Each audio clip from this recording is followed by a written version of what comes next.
Hey everybody, it's Kate Richbourg, and it is Sunday, August 30th. And here I am on a Sunday morning coming at you from my studio here at beadshop.com. Let me go over here and get rid of this overlay here real quick but I just wanted you to know where you were. And so here I am. There we are. All righty. Well, good morning, everyone. Let me I didn't look in the mirror before I turned on the camera. There we go. Let me tuck in. All right, so we are set. We're ready to go. I'm going to have everybody jump on here, and we'll make sure that everyone's watching because I'm broadcasting out to a bunch of different streams today. We've got our Facebook group, Create with Kate Richbourg, and I'm broadcasting on my Facebook page, Kate Richbourg Jewelry Educator, and on Twitch. I don't know if any of you are joining me on Twitch, but I'm jumping in, and of course on my YouTube channel. So some of you who are watching on my our Facebook group, Create with Kate, if you haven't enabled the app that I'm using is called StreamYard. So if you haven't enabled your app or your viewing device to accept StreamYard or whatever, all I see in the chat that I have going down on the side here is Facebook user. So I see a few of you who are all, hey, hi, which is great, but I can't see your face and I can't see who it is. So if you do enable StreamYard, I'll be able to call you by name. But YouTube is a great place to watch, which is great. I see Jennifer is like, I am seeing you on YouTube, which is awesome. And we're seeing everybody jump in. So it's great to have you all of you all here. I am updating another. So for today, I'm going to be using probably just a single camera, and StreamYard I can use several different cameras as I'm streaming, but I didn't realize as I walk out of the shot here, I didn't realize that we needed an update to my phone is what I'm trying to say. So I hope you guys can hear me okay. I hope so. And is the sound okay? Give me some thumbs up, okay? Because I'm actually not wearing my headset in here, and I think it's going through my computer. So if it's quiet, I can try and put that headset in. But I hope you guys can hear me okay. So give me some feedback. Give me some feedback on that if you would. And yes, StreamYard, it is, oh good, everything sounds good. Good. I'm glad.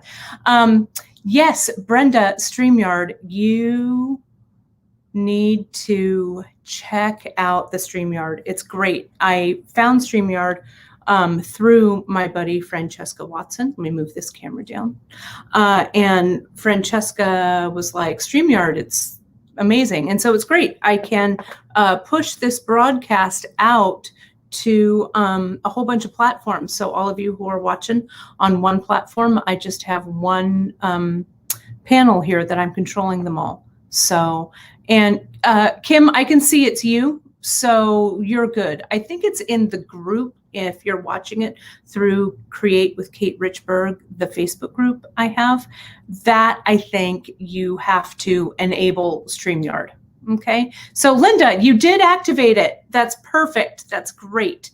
So it's great. So I can and we'll get it. We'll get it all. But I wanted to make sure that I was streaming to all of those destinations.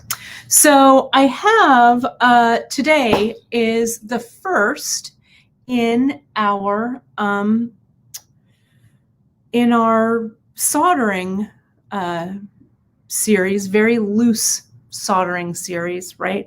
I had told you guys and you guys have seen this, I'm gonna do another little overlay because it's kind of fun. I like doing these overlays. You're gonna see me, I'm gonna move to the side because the overlay is gonna cover most of me here. So you can see, yep, there I am. See, you can see me from back here. There I am. But the Charm Centerpiece and Connectors demo series, okay? This came about, you guys, because many of you who are in my Facebook group, Create with Kate Richbourg, it's been growing by leaps and bounds, which thank you so very, very much for joining me over there. There's been some questions about some stuff, right? About, well, how do we do this? How do we do certain things? How do we, the different ways of soldering, or just questions in general, whatever.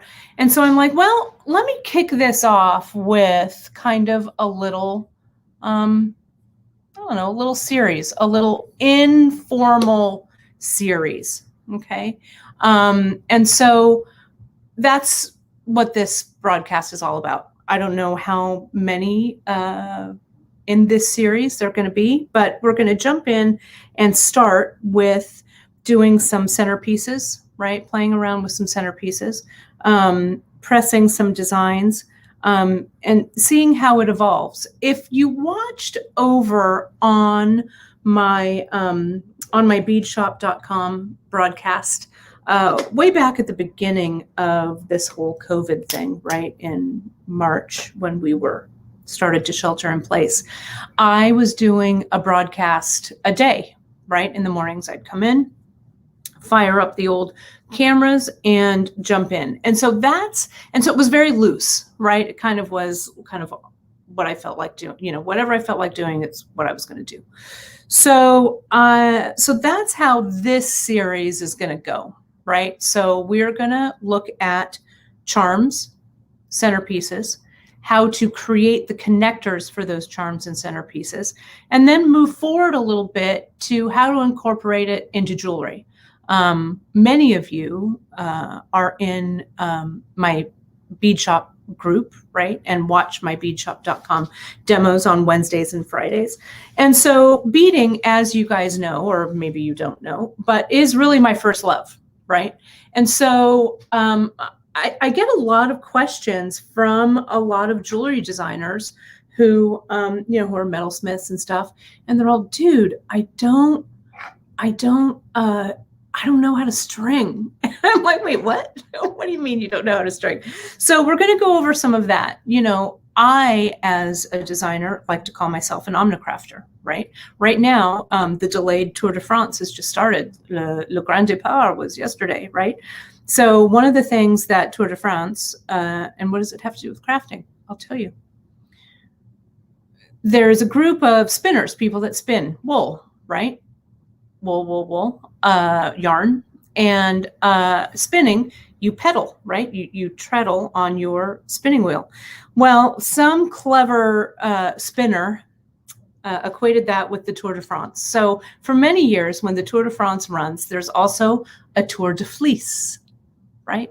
So I started my Tour de Fleece yesterday as well. So not only do I work with jewelry, but as I say, in the omnicrafter world, right? I think it's great. I think that when you learn different disciplines in the craft world, it just helps you overall as a crafter. So that's kind of a little bit of a backstory with that. So let's get this party started, shall we? I think we shall. I have got some, and take a bracing drink of coffee here, but I need to move it over. That's kind of a no-no in the metal studio. So I'm actually going to move it a little further away. So excuse me, one more drink. I promise it's coffee, and I'm going to put it way over there. So, because we don't want it around our metal stuff. All right. So Oh, I love it. Beads were your first love. That's how you started. Still have a small bead shop in my house. It is so true. Yes, it's so true. So let me get this view up going. You can see that other camera there. I'm going to add this into the stream, so bear with me here for just one moment, and we're going to do that. And so I hope you guys can still hear me. Okay. But here we've got this going on. Okay, and I'm going to get rid of. Bear with me here. I'm also going to get rid of that. So you know that's the workstation view. Okay. And again, these are going to be super like off the cuff demos, right? So whatever kind of happens. I'm not going to sugarcoat it. I'm going to try not to swear. I'm going to try not to. Well, no, I'll really try. But you're just going to see. You know, it's as if you and I were just sitting here together making stuff, right? So here's my table that I'm going to be working on, and let's take a look. So with charms, you've seen some different things, you know, that I've made. If you go to my website and on my Kate Richbourg jewelry website. I make a lot of charms. I make a lot of, you know, different kind of little objects and stuff to string with. And so one of the things I use a lot of are these Potter USA impression dies. Oh, Holly, thank you so much. What a nice comment. I'm going to put it on the screen because that's so nice. Thank you. I've missed you too. And best wishes back to you. Isn't that sweet? That's super sweet. And my mom is asking, when's the yellow jersey coming out? Well, I'll let you know, Ma. If I end up in first place, maybe I'll get the yellow jersey. So this is a concho impression die from Kevin.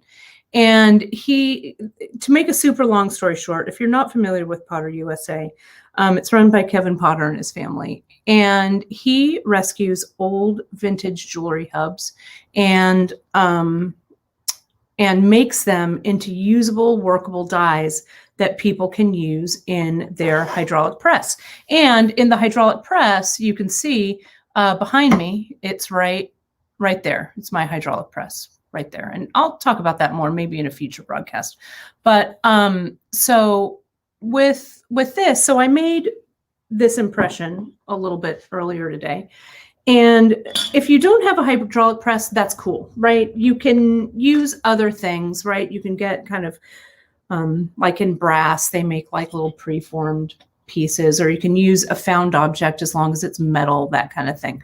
But for today, I'm going to be working with this impression that I've cut from the press. Okay, so what I did, and I wanted to explain it a little bit to you. This impression die, this old concho here, and these were just, again, a little bit of backstory. The hubs for these were made, usually, I think this is an American-made one, and you know, the seat of the jewelry industry in the 1800s and the 1900s was in Providence, Rhode Island, right? And there's still some places in Providence that are still related to, you know, the fine and costume jewelry manufacturer. There's still platers. One of the platers I use is back there in Providence. And I've been back to Providence, pretty cool. So then these hubs were pressed into metal, and then the metal was put in, and then they were pressed in a press. And so you get this impression of what the impression die is. And then they were cut out and used in all kinds of, you know, what they call costume jewelry, kind of, right? So Kevin rescues these hubs and has gotten them from several different companies. He's also gotten them from overseas, France and Germany. So you can check out the whole deal if you go over to his website. It's potterusa.com, and you can also find him. There's a group on Facebook.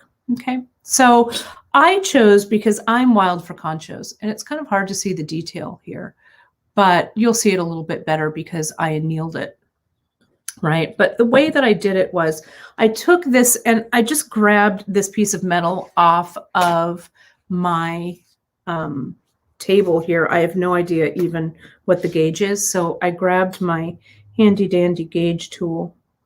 And I think what it is 22. Yeah.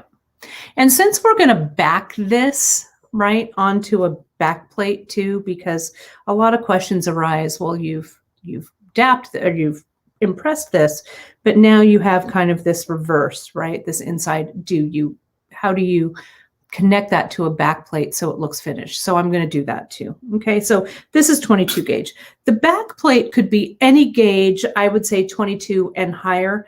I have a piece of 18 gauge here. I think this is 18. Let me check it. It is. Okay, 18 gauge. And I was using these 18 gauge. Let me show you this while I'm thinking of it. I have another impression die here. These are old. Well, some of them are old, some of them are new. These are made in India. Okay, and this is also a steel die here, right?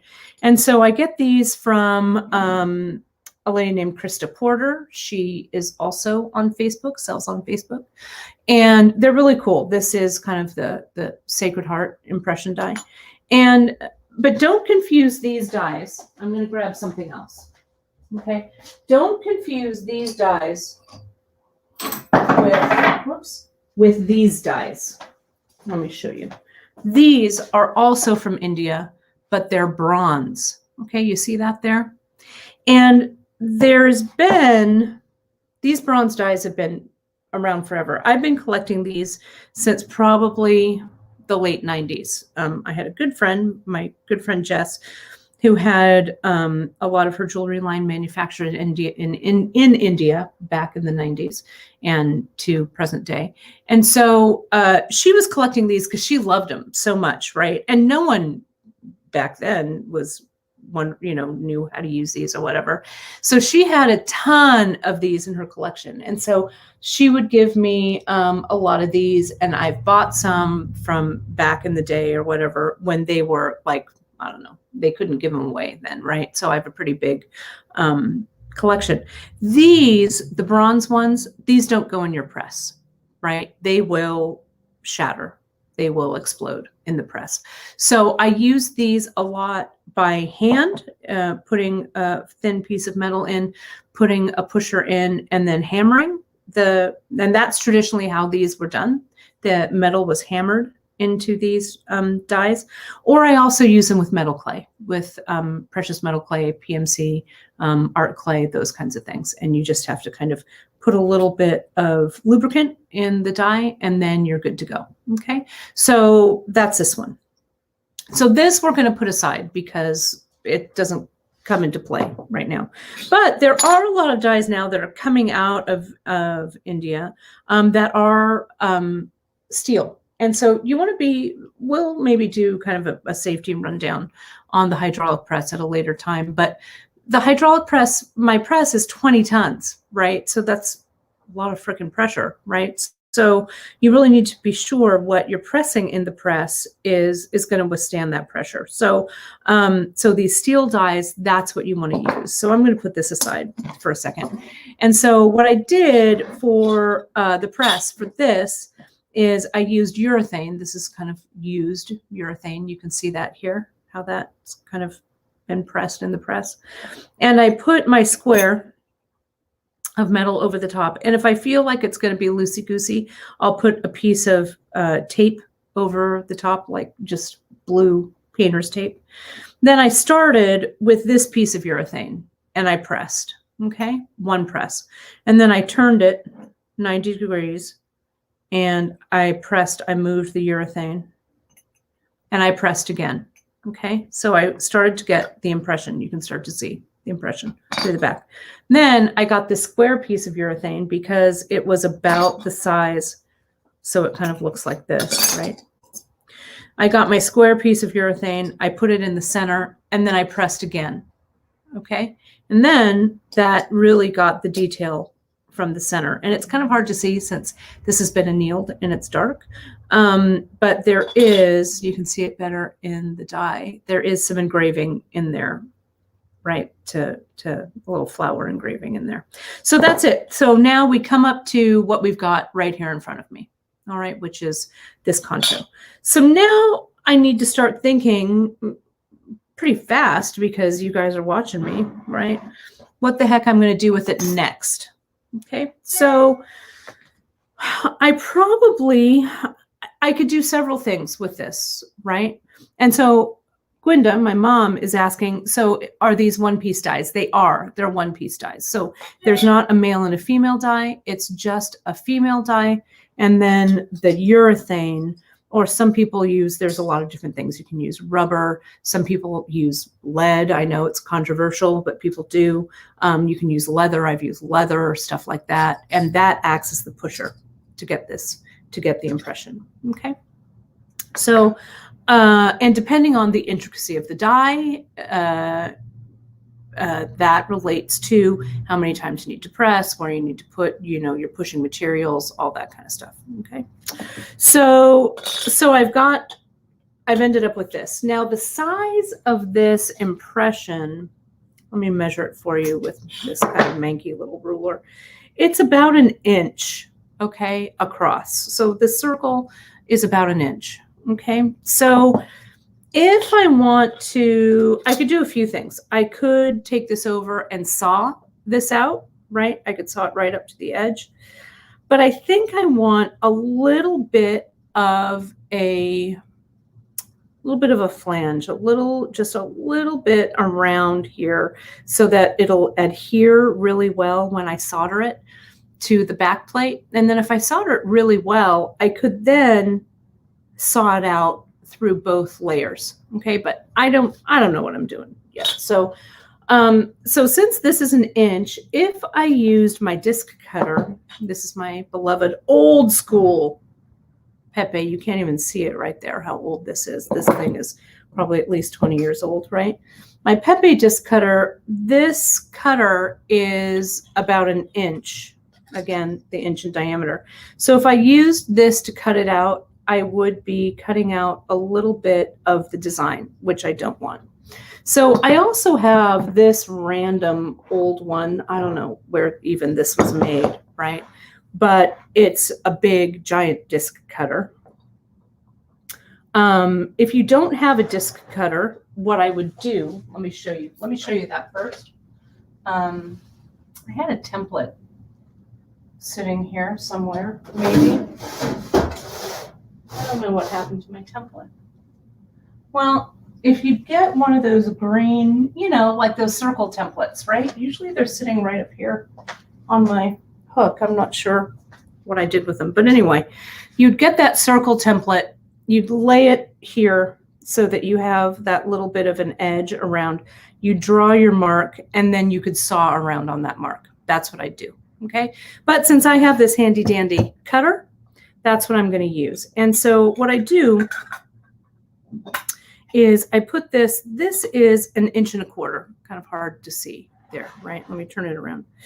And so I want that 1.25 inch circle, I think will give me enough of an edge around this piece. Now I'm going to lift this, whoops. Sorry, let me really lock and load this in. Give me a second here. My camera arm wasn't as sturdy as I thought it was. Joy of a live broadcast. There we are. All right, so let me get a little bit higher so you guys can see what I'm doing here. So I'm going to come in and I'm going to just kind of lift. This kind of lifts that way. And I know you're saying, Kate, where did you get this giant disc cutter? I don't know. I've had it for forever. So I'm sorry. It may be, I don't really know. I'll be honest. I've had it for so long, but they do make cutters that are larger as well. So, or you can saw, right? And so you can see what I look at, I'll look at the other side and I'll look down into the cutter and see how I can see that looks pretty centered. It actually needs to be centered just a little bit more.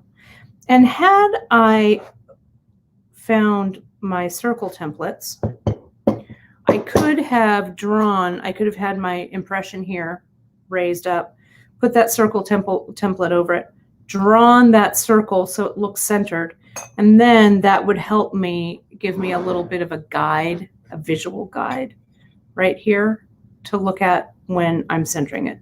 But we're just going to go with eyeballing this sucker. Okay, so there it is.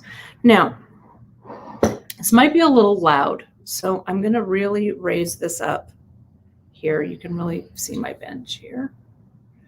Might be a little loud, so just bear with me a little bit here. And I want to just get that in there. I'm going to put this on, I have a urethane, it's not really urethane, it's one of those, I found this, my buddy Kim St. Jean used these a lot in her classes years ago. And so I kind of co-opted that idea. It's a leather working pad. Let me move it over. I got mine, I think, at well, I think this actually, Kim actually gave me this one when she filmed a class for Beachucation. I think that's where I got it. But, and Beachucation still may sell these, I'm not sure. Or you can check Tandy Leather. But it's a leather working mat, and I love it. It's still centered. So when I'm here at my bench and I'm going to hammer something through like this, it's nice to have a pad underneath. You could also use a piece of scrap leather or something. So here is the pusher, right? The die that's going to cut this out. Now I'm going to go over, you could use a brass mallet like that, right? And that brass mallet is a 1 pound mallet. Okay. I also have a 2 pound mallet that I'm walking over to my stamping station to grab.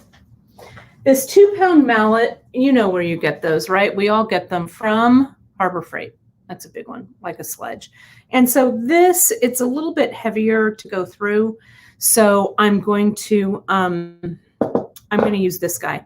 What I'm going to do is I'm going to mute for a second while I hammer so it's not super annoying. So here I go to mute and I'll be back when it's cut out.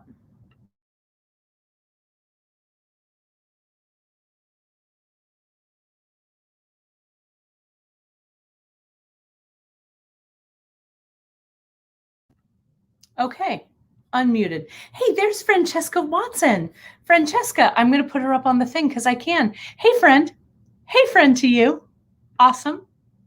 You guys may watch some of Francesca. She broadcasts Tuesday through Thursday on her channel. She's amazing.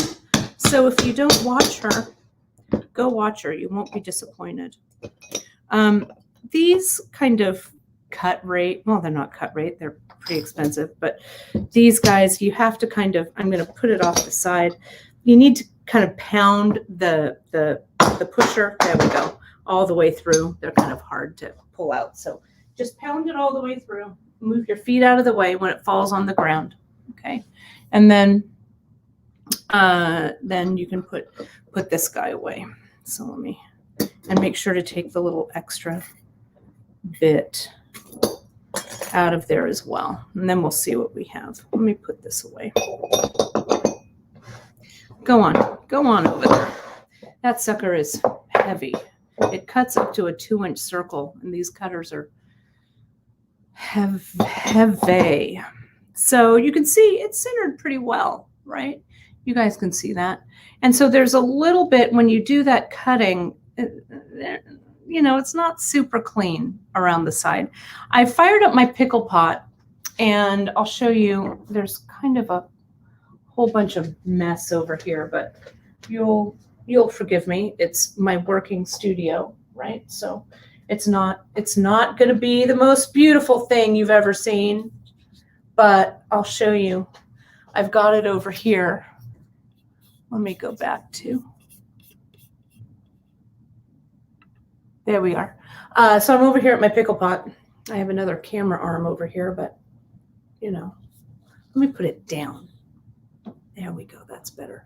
Trish is asking, do I use lubricant? You know, I don't. And I don't know. I probably should, maybe, I guess, though it cuts just fine. I don't know. Francesca, I'll throw this out to you, right? Do you lube your cutting, your dies when you cut?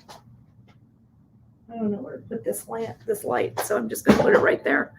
And if you were to do that, I've got some Pepe, some cut lube right here, and you could just lube the edges of that, and it may help to facilitate cutting through. And so there was another question, is that a steel hammer? Is it okay to use with these cutters? It is, right? Because the cutters are hardened steel, right? Francesca always lubes, of course she does, because she does everything right. So I guess I should, so maybe I'll try and remember that. I have cut lube. And she also says, and that's exactly right, it also keeps the cutting edge sharper longer. So I would agree with that. So don't be lazy like me and put that lube on the side. So this steel hammer is not as hard as this hardened tool steel, right? So when you hammer it, it's fine. It's fine, right? So you're not gonna, nothing's going to shatter or any of that. It's fine.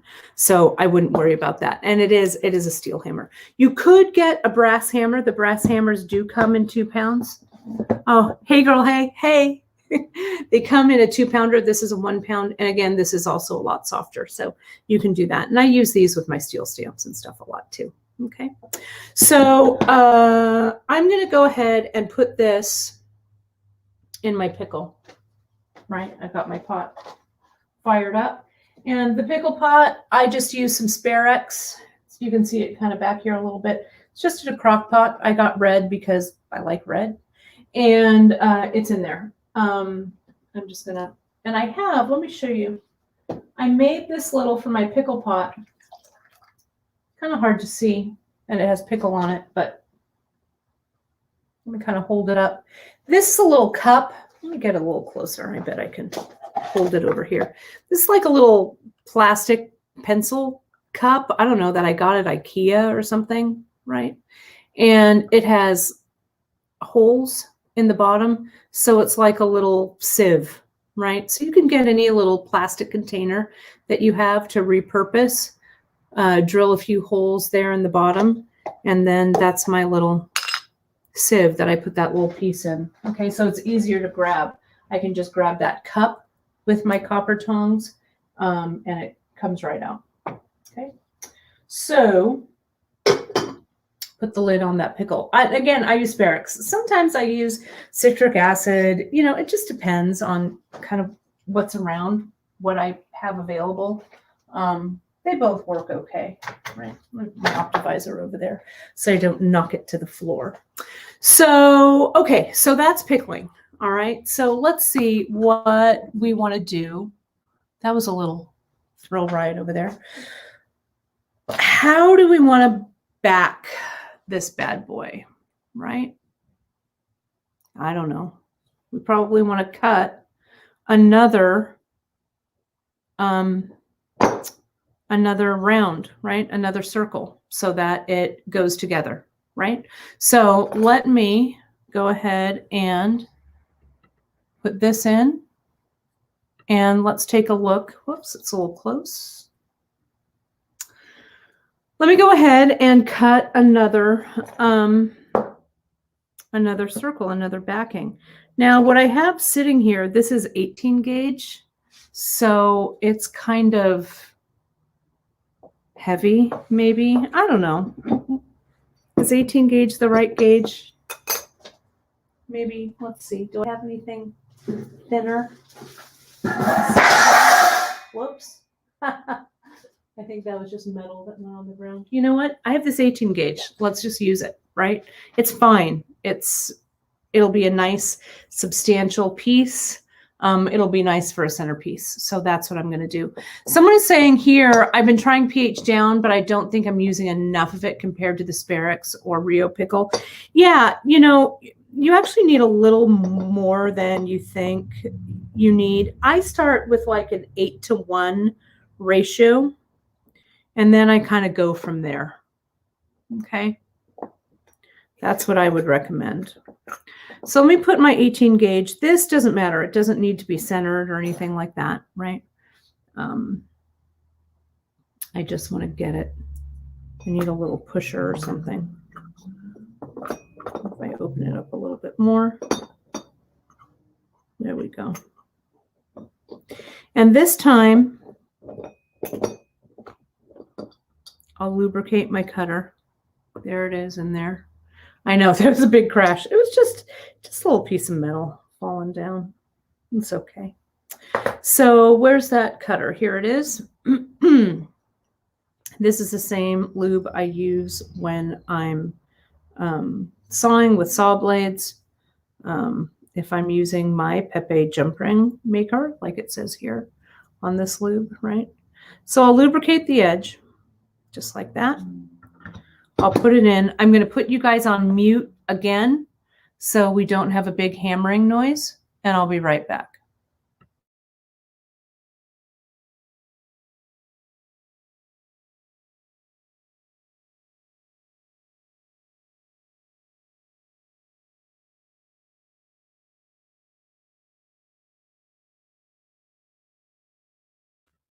Now you can see with 18 gauge, right? It took me a little longer to break through this, break on through. So let me just get this out of here. There we go. Falls on the ground, but make sure it doesn't hit you in the foot. You know, always wear closed-toed shoes in the studio, right? Don't get me wrong. I like a sandal, but not at the workbench. So wear shoes that completely cover your feet, right? I'm wearing my trusty Doc Martens as we speak. So there's that. Okay, so here's my little 1.5-incher. And you can see there is a little bit of an edge on here, all right? So I want to deal with that edge because I need this to be completely flush. So I have, if we look, let me come back over here. If I turn this all the way around, you can see right over there, I've got my jewel tool. Okay, so I'm going to I'm going to turn on my jewel tool and I'm going to work the edge of this. Okay. And yeah, I also use the hydraulic press with the large disc cutter. I do. But I didn't want to turn it on. But you can use that with your press as well. Here's my trusty, my shear there, but I'll take that red. I cover it with this red cover so nothing happens to it. So I'll put that underneath so you guys can see maybe a little bit better. So I'm going to go plug that in. Let me move my fume extractor. There we go. Here's your friend and mine, the jewel tool. It's a little hard to see. I'm going to have another camera over here eventually. We could hand file this sucker, right? We could, no problem. I need to plug it in over here. Let me do that. But in the interest of time, I told you this was going to be off the cuff, right? I just want to zip this on my jewel tool. Let me get the right, I'm going to bring these over there so you can see it. And we'll talk a little bit more about the jewel tool and stuff, right, later. But I'm going to use, there's a lot of different grinders I could use. I think I'm going to use maybe the 80 grit. There's also kind of like the magic smoothie wheel you could use. Let me see what this 80 grit looks like. Okay. me toss these back in there. Let me whip that on the jewel tool, and I'll be right back.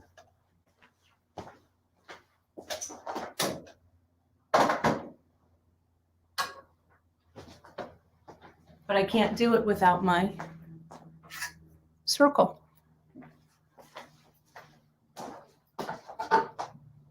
I feel like Grover. You remember that Grover? Grover going near, far kind of thing, right? Remember that?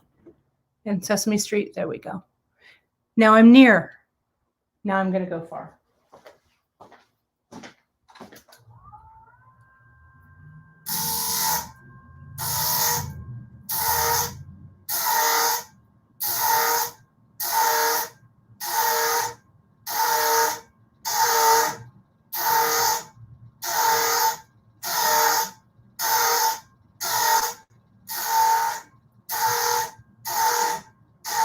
There we go. Now, what I want you to do when you're working with your jewel tool, okay? See what I did over there? I went over there and I got rid of the little edge around this. You know what I didn't do? I didn't wear my mask. Where's my mask? It's sitting right over there on that side, right? When you're using your jewel tool, it does kick up some dust, and you want to be as safe as you can. So please do not do like Kate just did and not wear your mask. I have a couple. I'm going to turn this back around and I'll show you what I use. Now, in this time of COVID, right, masks are at a premium, right? So I've always been a little bit of a mask hoarder anyway. So I have a couple that I keep in plastic baggies so they stay clean, right? I do have, don't come in here and try and grab them from me, right? I've got an N95 that has a valve that isn't great for wearing outside with COVID, right? But it's great for working with your tools. And I also have an N95, one of these guys here. I also have that I got from Rio, which is my big fave, is this 3M with the cartridges, with the P100s. So if you go on to Rio, I don't know, they've had these periodically, and I do that. I wear this when I do soldering for extended periods of time, and it's really easy to breathe in and stuff. But it's a 3M, and it's the cartridges, the 7093 cartridges, right? And look for them on Rio. You may also be able to find these, I don't know, online. But I use a medium-sized face piece like that, and the number on this is 7502. Okay, but depends on, you know, where you're at with it. But this is the one that I wear when I'm actually doing a lot of soldering. Okay, this is the one, and I have a stash of these cartridges. So order it now; it'll eventually come in, right? Eventually. So that's that. So let me see. I also need to pickle this guy because again, I took that edge. Let me move the camera. Maybe you'll be able to see it a little bit better. You can see what I've done here is I have ground the edge. So you're asking, okay, well, Kate, what if I don't have a jewel tool? Well, that's a good question, right? So you could, one of the ways that I do flatten pieces or true pieces up, because remember, if we're going to solder this eventually, one of the rules of soldering is that this piece needs to be flush against whatever it is you're soldering. Solder doesn't flow to fill a gap, right, you guys? So this needs to be flush. So what you could do, you could start, sometimes I just start this way and I get a piece of sandpaper. This is a little gritty. This is 220.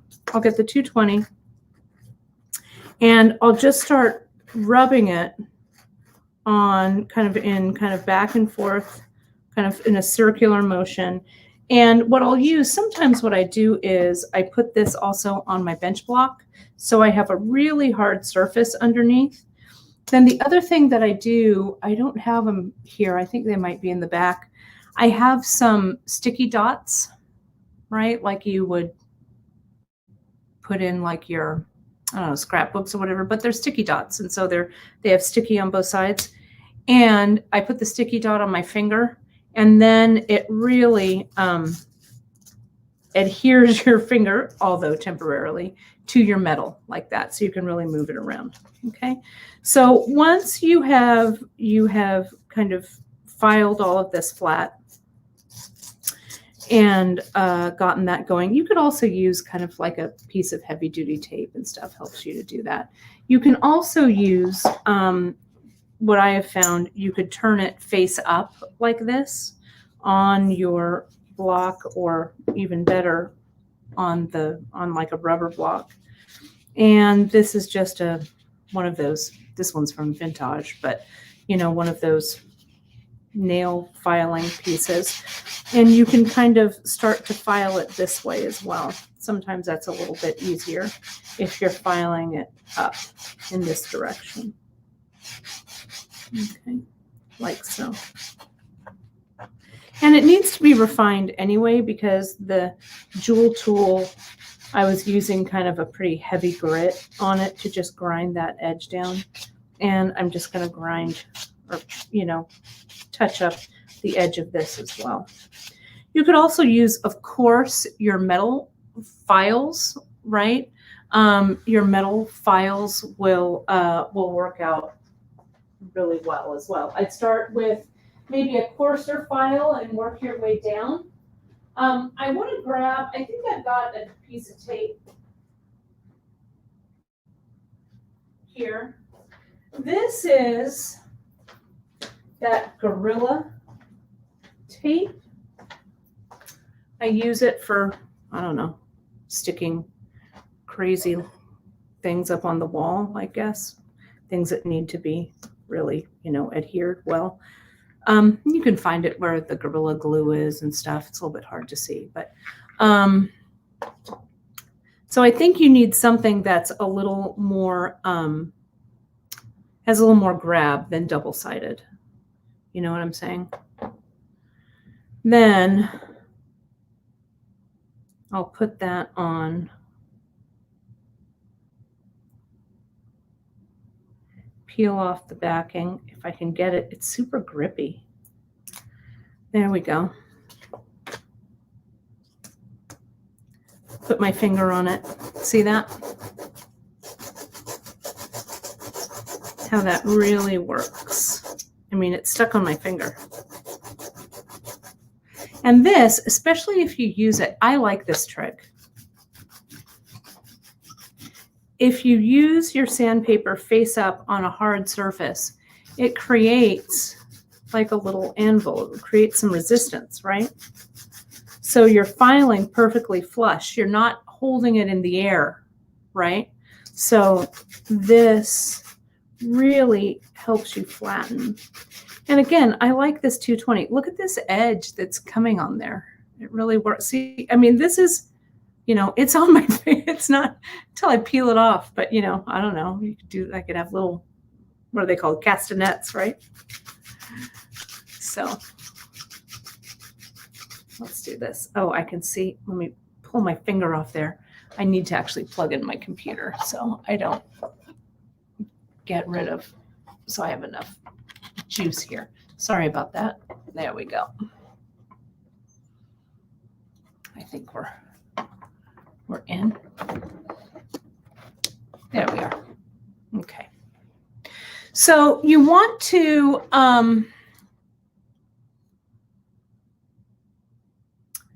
file. There we go. You want to file until it feels good, until it's flush. Okay. And yeah, this is, I got it, I don't know, you know, where they have, you can see it's Gorilla tape. But anything that's a heavy duty, like tape for sticking things up on the wall. Okay. So even when it is not as sticky, at least your finger has a place to kind of sit, right? This tape has gotten all gummy and has lost most of its grip, but on the outside. Okay. So there's that. Now our piece from the pickle should be clean. Okay. So I'm going to grab it and rinse it well here. Let me Let me move this over.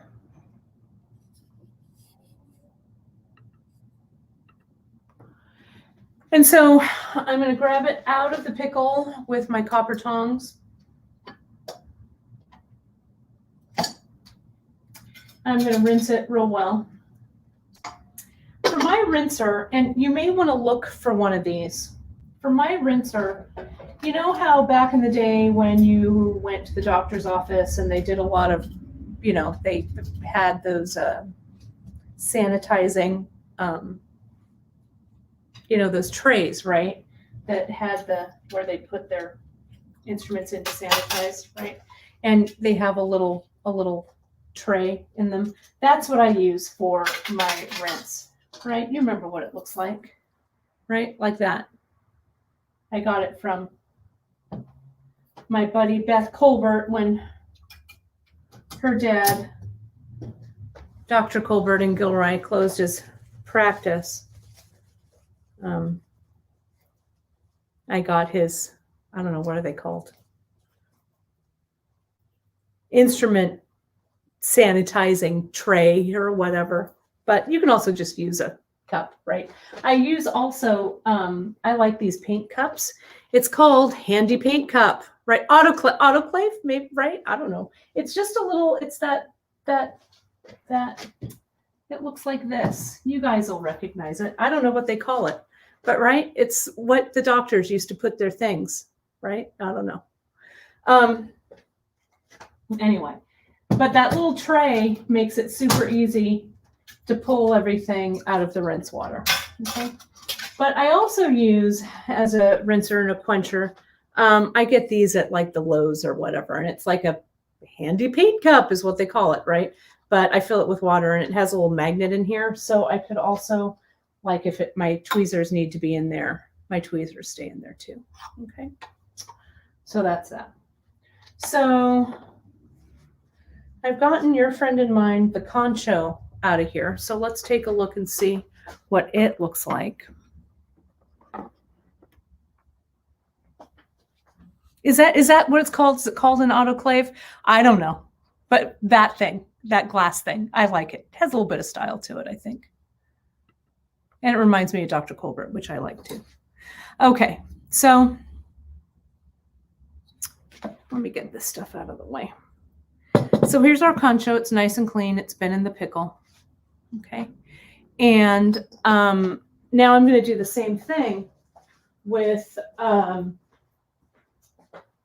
filing off that edge. It doesn't have that much of an edge, so I'm not going to take it to the jewel tool. I'm just going to put another piece of Gorilla Tape on it. And so Trish is saying they have this new thing called Alien Tape, but cost-wise, Gorilla Tape is better. Sounds good to me. Yeah, anything that's super sticky, right? So here's the Gorilla Tape. I'm going to put it back. I'm going to put it on the top. You can see here, see, I've got a little bit of an edge and stuff here. So let's take a look and see. It's super sticky, so it's hard to get the little tape off the top here. There we go. There we are. So now there's my tape. I'm going to put it there, put my finger on it, and file. File, file, file.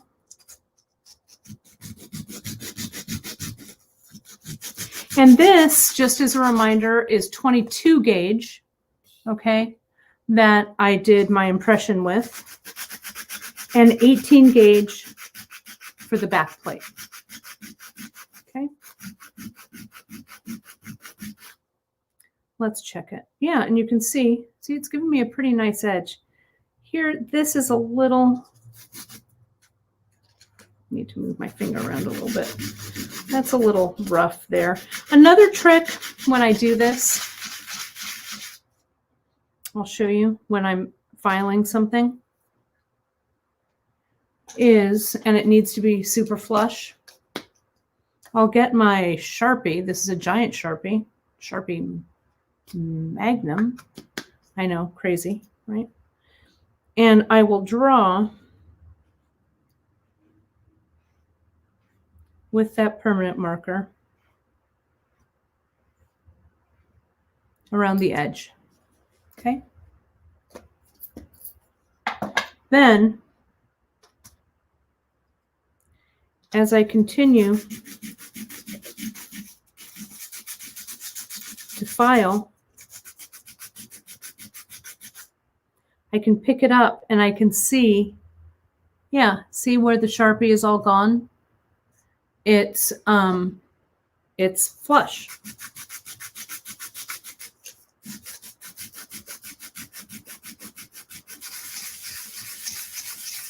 Okay. There we go. Let me get it kind of close up. That looks pretty good, actually. So now I'm going to get that buffing tool, that nail buffing tool. Get rid of all the Gorilla Tape here, so my workspace is neat. And I'm just going to use this to, maybe I could actually spring for a new one, you think? But this one's so tried and true that maybe I need a new one. I don't know. I'm sure I have some around here. But there we go. I'm just detailing that edge. And I use my finger. Oh, the large Sharpie. Yeah, that Sharpie means business. That Sharpie didn't come, that Sharpie came to play, right? Or didn't come to play. That Sharpie had some, that was serious. I got it at the, I don't know, Lowe's or Home Depot or whatever, right? There we go. Just back and forth.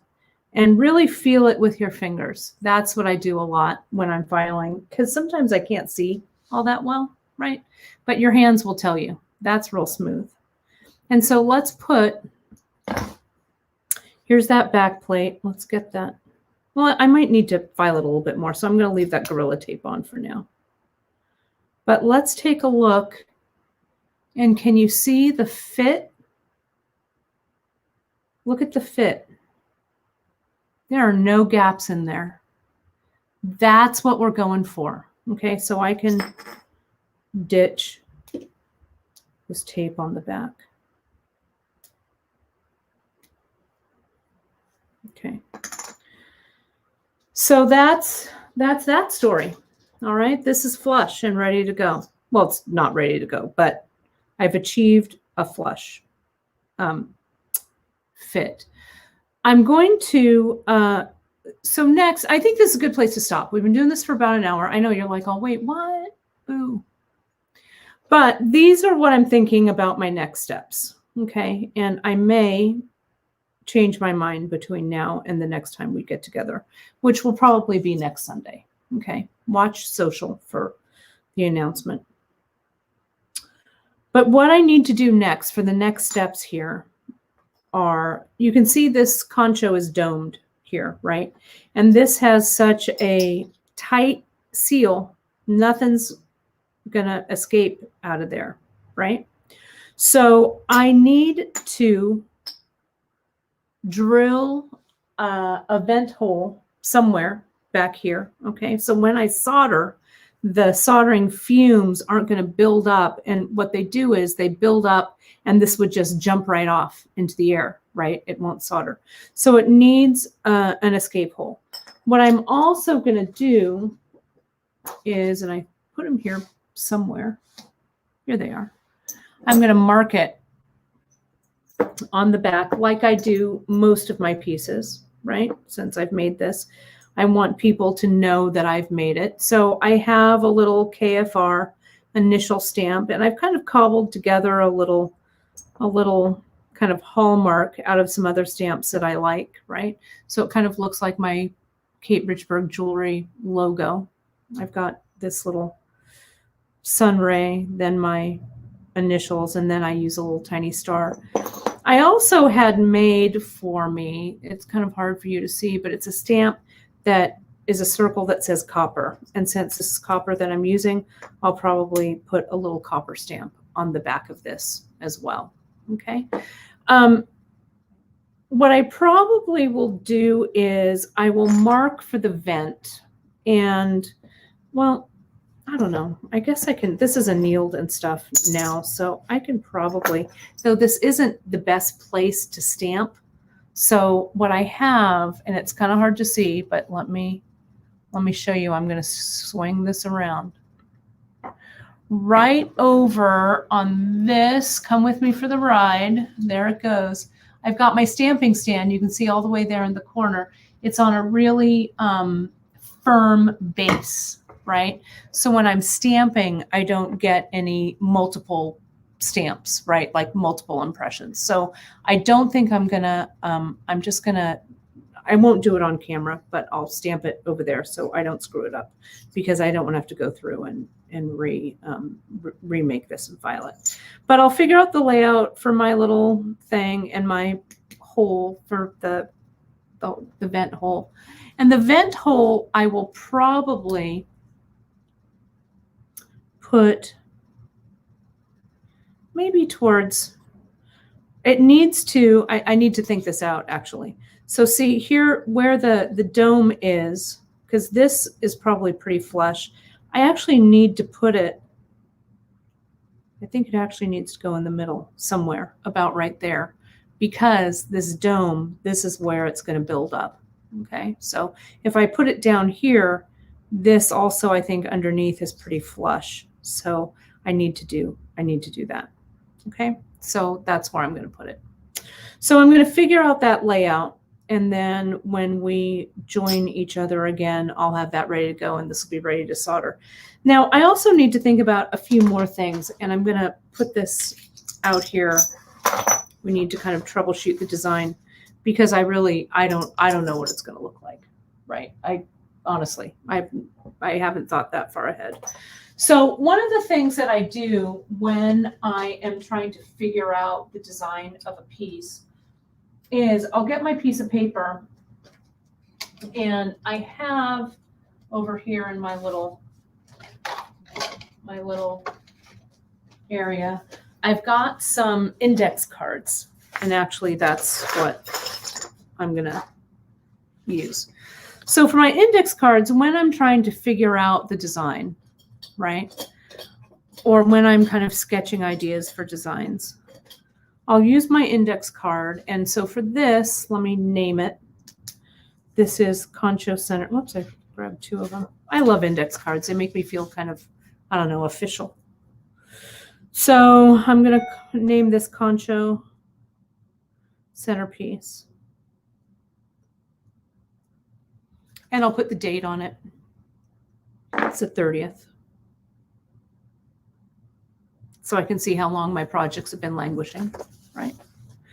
Then I can turn it over to the blank side, and I can start thinking about like connectors, right? So this is going to be my circle. I don't even know what I'm going to connect this on, right? But let me start over on this end. Let's say that this was just going to be a piece that hangs, kind of like a, you know, not a locket, but something that's like just a plain pendant, right? I could, whoops, sorry about that.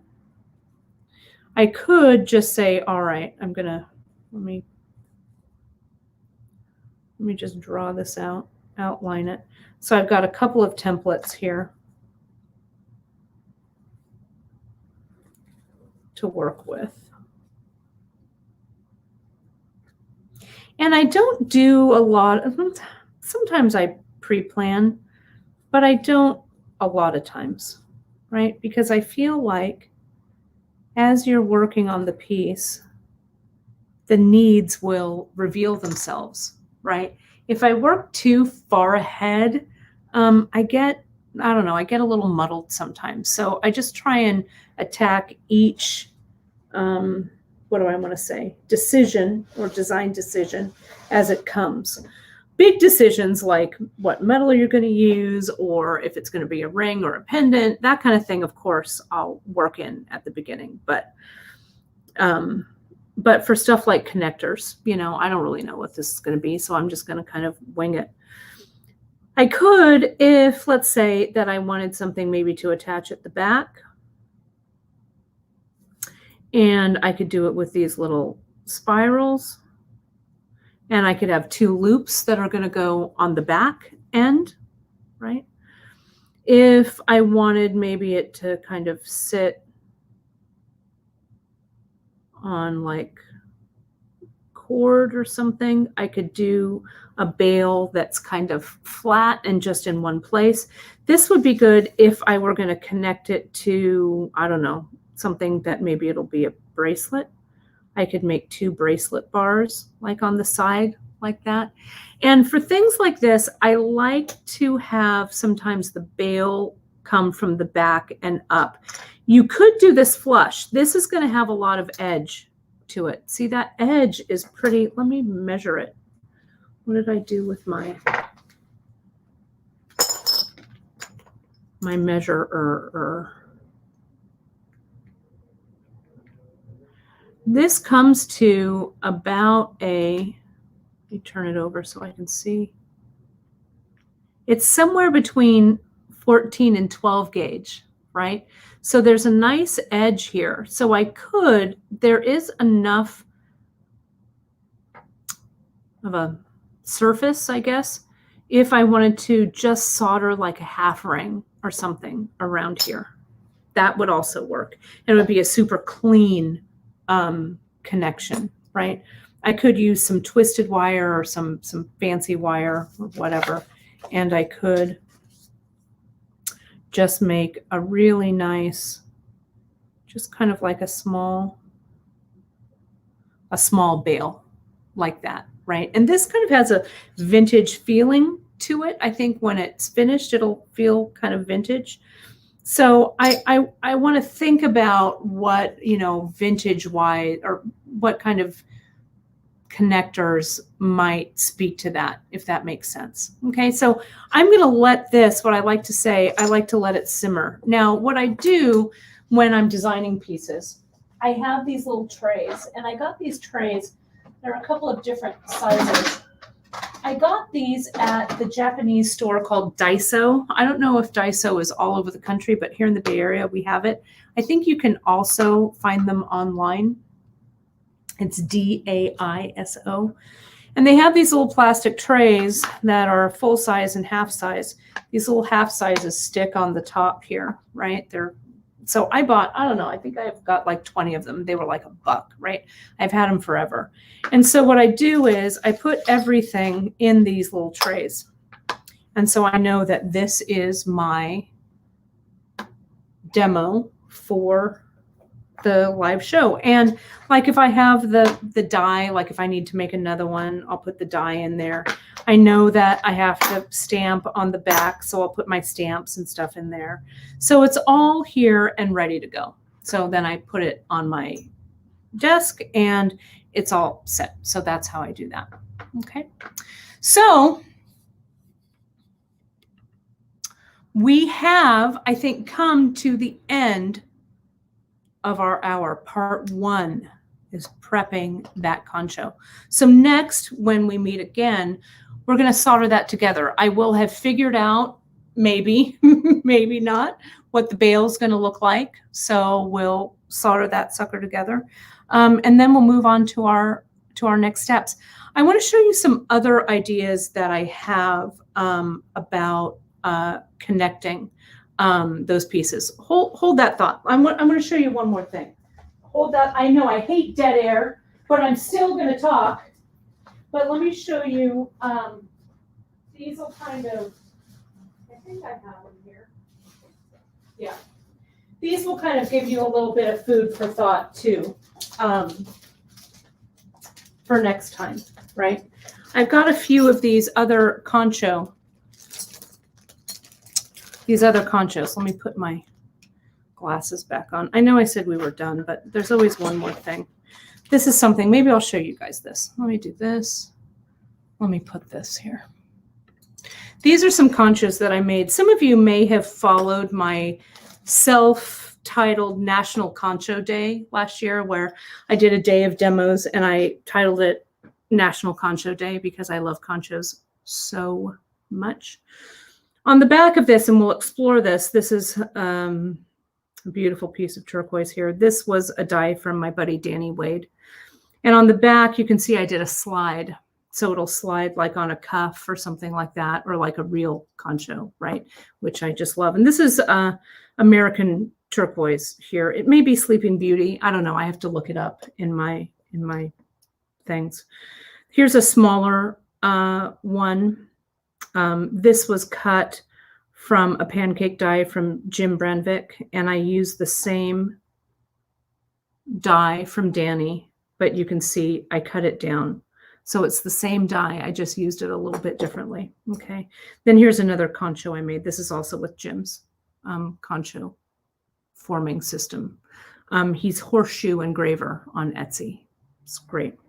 And so these connectors, something like this is great for an actual concho. So I want to explore a few more connections. This one is going to be a little more like a locket. Okay. I'm not a locket, but like a pendant, like an old school pendant, right? The die, Marshall has a question about the die. So the die that I used, this is from Potter USA. And so if you follow Kevin on Facebook, right now with COVID and just, you know, supply chain, everything is so screwed up. But he is still selling some impression dies, not on the giant scale he was, because steel is a little harder to deal with. But if you go to his Facebook group and you go to his website, Potter USA, he also does like some daily specials and stuff like that. So you'll find some pretty cool stuff. There's also some destash groups that destash his dies over on Facebook. And yes, Kathy is asking Daiso. Yes, it's the Daiso trays. It's Daiso, D-A-I-S-O, those. And I just love them. Let me see. I might have one that even has a label. It's in Japanese, so unless you're versed in Japanese, but you can see it's kind of hard to focus on it, but it's Daiso Japan, and this is the smaller size. But you can see it says, it's kind of hard to see, but all this Japanese writing, and then it says stackable. Yes. Yes, Jim just came out with an oval flower concho. Yes, I have that on my list of things to get. I just adore. I love his things. Let me grab a couple of Jim's. If you haven't seen them, he does this set where, I know, did I say we were done? Well, you know, what are you going to do? He has this set, this concho set, and it's a press that you put in the hydraulic press, right? And so you make your impression with the cutout and you put it, that's this one. Well, it's actually not this one, but it's one that's similar, but this is that one there. You cut it out and then you press it in the, you impress the little center into it. And then you put that square into the die and then you press that down. And then that's what gets that raised, that delicious raised concho. Oh, great. And someone dropped in the Daiso Japan link. Perfect. Over in Facebook. It's, I'll put it up and you can see how when you don't, so I don't know who this is. I'm sorry. Enable the StreamYard app in the group and I'll be able to see who this is, or you can just tell me either way, but there it is, daisojapan.com. So that should do it, right? There we go. But these are fun. So we'll get into maybe some more of this stuff too, but I just dig them. I don't know why I like the conchos so much. You can see it's Horseshoe Engraver. There's this little logo right there. And this is the 1-inch square concho. Kind of hard to see. But he does really beautiful stuff as well. I think that conchos have kind of a vintage feeling to them, right? Which is why I like them so much. I don't know. You know me. I like stuff that's vintage. I like old stuff, right? And the older I get, the more I like old stuff. I don't know. Whoops. Don't fall down there. Concho. Sorry about that. Let me put that away. and this. There we go. But for now, we're going to use this one from Kevin. Okay, so we'll try and see that through. All right. Oh, great. Perfect. Linda, thank you for that. That's the Jim's Etsy. That's that one. And yes, the pancake die and the compass rose from Jim. Yeah, he just makes some beautiful, he has this one that I really like too. I want to show you this. I don't know. Again, I like old weird stuff. He has this one that's the, it's like an old doubloon, right? The crossed skull and crossbones. So I want to make some kind of, I don't know, coin or something. I don't know. It's so funny. I know. Linda, I have all of them too. Really. I love his stuff so much. So anyway.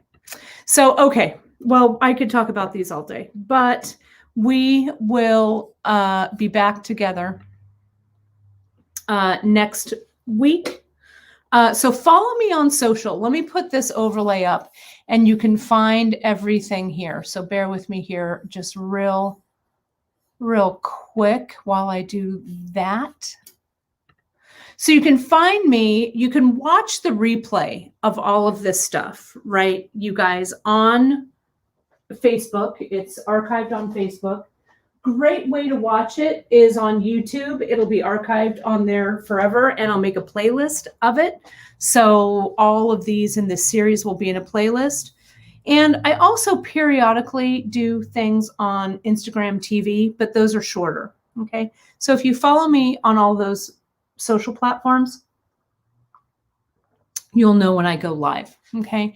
And then this is the series Charms, Centerpieces, and Connectors. There's there. I'm trying to point at it. There we go. Charms, Centerpieces, and Connectors. And we'll be back for more of this business. Okay.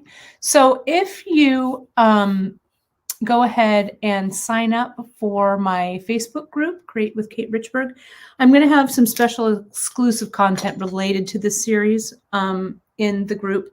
I'll do a list of kind of the stuff that I've done. I might toss in a few photographs and stuff there. So I think it's worth your while to jump over and follow me there if you're on Facebook.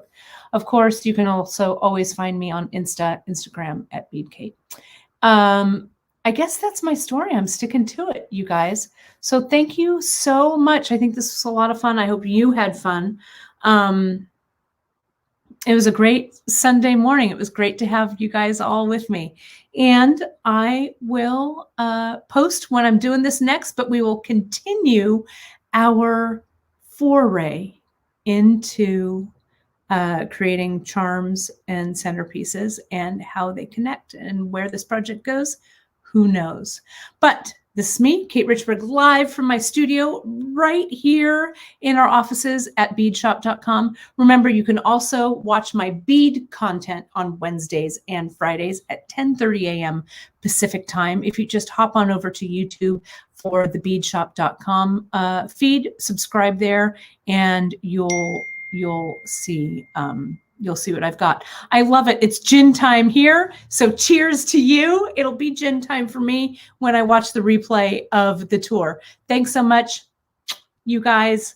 Stay safe, stay healthy, wash those hands, wear those masks, and I will see you very soon. Thanks a lot. Bye-bye.